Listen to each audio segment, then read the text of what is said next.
So we all know that feeling is a secret, right? But if you think that feeling just refers to emotion, then you're wrong. Neville himself said in the book, "When I speak of feeling, I do not mean emotion." And if you're one of the people who made this common mistake, then you might not be manifesting to your fullest potential. I've seen so many people get stuck just thinking it's emotion, so they struggle to persist or live in the end. So they stop seeing movement, they start to doubt themselves, and sometimes worst of all, they just give up. All because they misunderstood the actual thing that Neville meant when he said the feeling. So let's talk about what Neville's secret truly is so you can start manifesting your desire faster and more easily than before. And for those of you who are struggling with feeling like you are forcing or faking the wish fulfilled, I'll share my favorite tips that help me overcome that. So let's jump in. Thinking that Neville means emotion when he says feeling is such a widely misunderstood point that he had to clarify this himself. Not too many people know this, but there's a book called Manifesting Miracles that published 36 questions that Neville himself answered. And one of the answers, he clarifies exactly what he means by feeling. He says, feeling refers to the acceptance of the fact that the desire is fulfilled. I don't know about you, but for me, the first time I read this, I was like, okay, what the heck does this mean? So basically, it's not just feeling wealthy, loved, healthy, or excited for your new job, or whatever it is that you're trying to manifest. Plenty of people do that, and it's not enough. Because that's just the emotion component. That's what everybody thinks it means. You need to start believing and feeling like the wish is already here, that it's already yours. You need to have that faith, that conviction, to be able to feel and think from the version of yourself that has that already. And you might be saying, okay, but how am I supposed to just start believing that my SP is mine or feeling wealthy when SP has me blocked or when my bank account still shows me as completely broke? And that's why I can feel forced, because how are you supposed to feel wealthy or loved when circumstances say otherwise? Because these emotions are only part of how you'd actually feel if your wish were already true. So for example, do you think Bill Gates wakes up feeling super excited to be rich? No, at this point, it's just become his default state. Do you think that every married couple who's been happily and stably married for decades wakes up still feeling butterflies or feeling anxious or excited? Of course not. They wake up feeling this neutral feeling. It becomes their new default, their new standard. How many friends have you witnessed who used to be totally crazy over a guy and super crushing on him, and then 3 years later when they're in a relationship, they're annoyed or pissed at him, or they just feel like it's their normal. They don't really get excited anymore when that guy comes around because they live with him. How many friends do you know who were initially excited about getting a new job, whether it be for the paycheck or the location or whatever, now are the same friends who dread Mondays coming around? They're dreading having to wake up for a job that they were once excited for. Now, I'm not saying that you have to feel negatively about it. I'm saying that realistically, if that job were yours, you would feel things other than just the excitement, the happiness. You would instead feel this faith that it's yours. You would feel this acceptance, this knowing that this is truly a part of your life now, to the point where it almost becomes neutral. So to back up, here's the actual question Neville was answering. I would think that if you get too much into the sleepy state, there would be a lack of feeling. Here's Neville's full answer. When I speak of feeling, I do not mean emotion, but acceptance of the fact that the desire is fulfilled. Feeling grateful, fulfilled, or thankful, it is easy to say, thank you, isn't it wonderful? Or, it is finished. And then he goes on to say, because he's giving somebody advice about SATs. When you get into the state of thankfulness, you can either awaken knowing it's done, or fall asleep in the feeling of the wish fulfilled. Bill Gates probably doesn't wake up feeling excited to spend his millions anymore.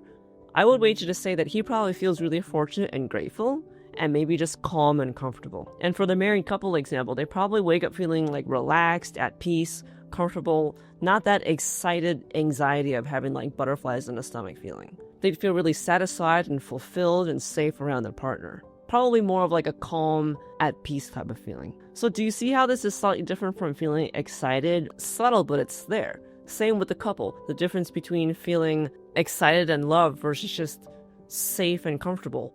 It's slightly different.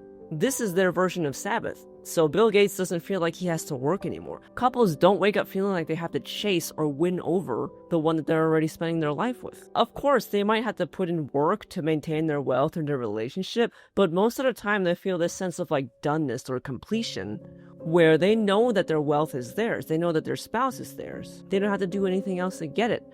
And this is a very specific type of fulfillment. And that's one of the feelings that Neville is alluding to here. That feeling of, it is done, it is fulfilled, it's mine. And this leads me to point out yet another feeling I haven't covered. And those of you who are really perceptive may have already spotted it throughout Neville's books, but if not, see if you can spot it. Man, by assuming the feeling of his wish fulfilled, then living and acting on this conviction, alters the future in harmony with his assumption. Think feelingly only of the state you desire to realize. Feeling the reality of the state sought and living and acting on that conviction is the way of all seeming miracles. Assume the feeling of it, the feeling that would be yours were you already the embodiment of your ideal. Then live and act upon this conviction. This assumption, though denied by the senses, if persisted in, will become fact. A conviction is not a conviction if it can be shaken. Your desire will be as clouds without rain unless you believe. All things express your nature. As you wear a feeling, it becomes your nature. It might take a moment or a year. It is entirely dependent upon the degree of conviction. As doubts vanish and you can feel, I am this, you begin to develop the fruit or the nature of the thing you're feeling yourself. Did you figure it out? It's conviction, which means that knowing that it's yours and that no one can take it from you. No circumstances could possibly convince you that it's not yours. It's this really calm, strong confidence. For example, if I told a happily married wife, your husband of 30 years doesn't like you, do you think that she would spiral or freak out? She'd probably laugh at me and be like, well, if he doesn't like me, then he certainly needs me because he's still sticking around. Now, if he left her on read, do you think that she would freak out and run to her friends and have them dissect their text message history and figure out what's going on? Like, no. She'd probably just think that he was a little busy and she'd still feel calm and confident that he loves her. If I tried to trick Bill Gates with a fake screenshot showing that his bank accounts are empty, do you think that he would panic?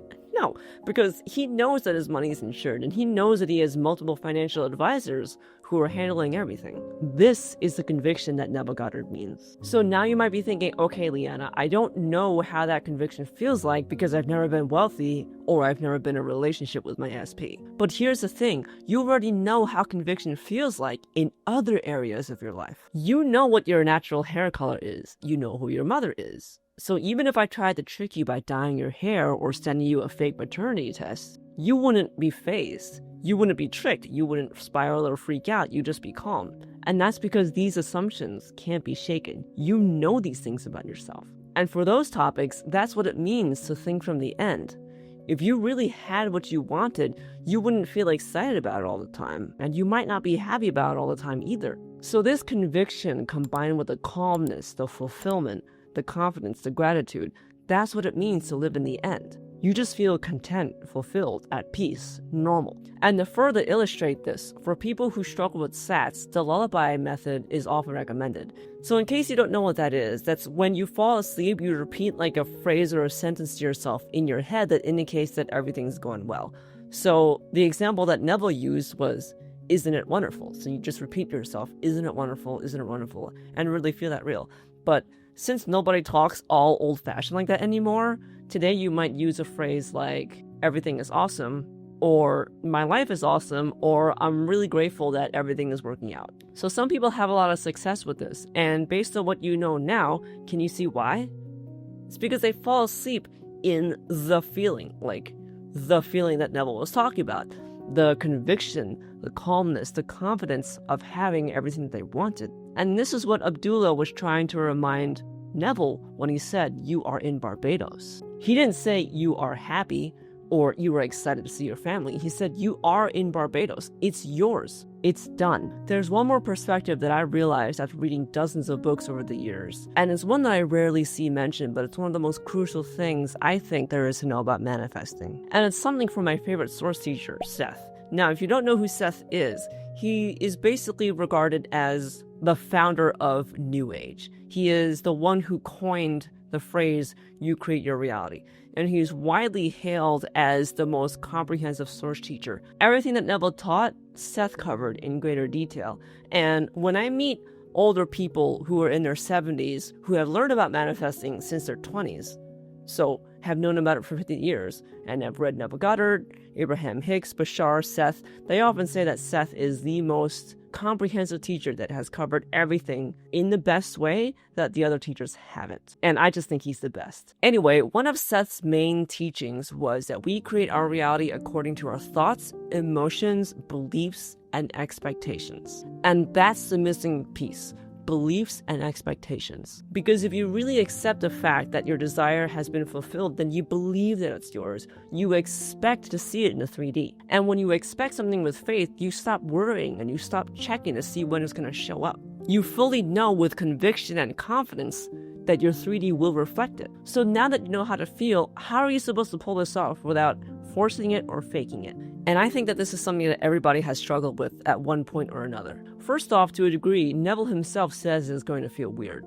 So in his lecture, Infinite States, he talks about how when he got a new suit, he was walking down Fifth Avenue feeling like everybody was staring at him, feeling like everybody knew that the suit was new. He says that's how a new state of wealth can be like, where you think everybody knows, but in reality, no one really cares if you're rich or you're poor, and that you should just keep occupying that new state of mind until it feels natural. And that it's okay to feel out of place or weird. That's fine, and that's normal. Now, I like to use a trick that I picked up from Seth, where he says, pick an event in the past that made you feel a certain way, a certain sense of accomplishment, like wealthy or loved, fulfilled, or satisfied, or successful, and conjure up that feeling. And while you're feeling that way, switch to thinking about the thing that you're trying to manifest. So you're basically using like your past accomplishments to draw up that feeling of fulfillment or gratitude or success or whatever it is, and then applying it to the thing that you're trying to manifest now. So that way it doesn't feel fake for that moment because you conjured up a real feeling from the past. So you might be thinking, all right, but I've never been wealthy in the past. And that's fair. But you might have had something else that was similar where you might have won a game of Monopoly over all your family members. Maybe you spent way too much time playing a mobile game where you accumulated a lot of money. Or maybe there was one year where you grew way too many tomatoes and you felt an abundance of tomatoes. Same goes for feeling loved. Even if you've never been in a relationship before, you may have had a pet that once showed you affection, or you might remember a time where you felt love from a friend or a relative. By now, you should have a better understanding of what Neville meant by the feeling.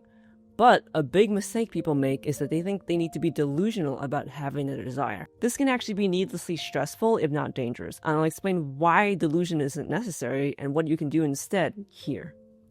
Thanks for watching, and I'll see you in the next video. Bye!